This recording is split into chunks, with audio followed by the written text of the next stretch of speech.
Γεια σας και καλώς ήρθατε στο Mama Pinao TV. Είμαι ο Τάσος και σήμερα θα φτιάξουμε τα πιο τέλεια, φανταστικά, υπέροχα, πεντανόστιμα καλτσόνε. Πάμε να τα φτιάξουμε. Αν θέλετε μπορείτε να κάνετε subscribe στο κανάλι για να μην χάνετε καμία υπέροχη και γρήγορη πάρα πολύ συνταγή μας. Σε μπολ βάζουμε χλιαρό νερό και ξηρή μαγιά για να τη βοηθήσουμε να ενεργοποιηθεί. Προσθέτουμε αλεύρι για όλες τις χρήσεις και αλάτι.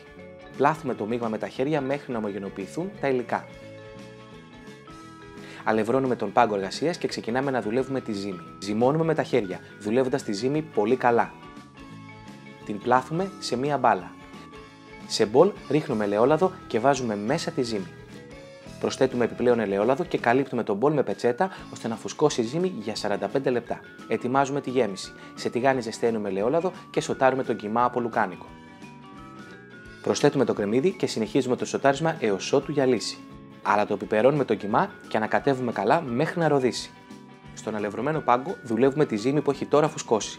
Ζυμώνουμε καλά με τα χέρια και την πλάθουμε σε μία μπάλα μεσαίου μεγέθους. Την κόβουμε στα 4. Δουλεύουμε ξανά κάθε ένα από τα κομμάτια της ζύμης. Με τη βοήθεια του πλάστη ανοίγουμε τα ζυμαράκια σε φύλλο πάχους περίπου 1 εκατοστό. Απλώνουμε σάλτσα ντομάτας στο μισό φύλλο. Προσθέτουμε 2 φέτες ζαμπόν και τον κιμά λουκάνικο που ετοιμάσαμε προηγουμένως. Πασπαλίζουμε με τριμμένο κίτρινο τυρί της επιλογής μας. Χτυπάμε ένα αυγό σε μπολ. Αλήφουμε με ένα πινέλο τις άκρες του φύλλου. Καλύπτουμε τη γέμιση με το υπόλοιπο φύλλο. Πιέζουμε με τα δάχτυλα να κολλήσει καλά το ζυμάρι.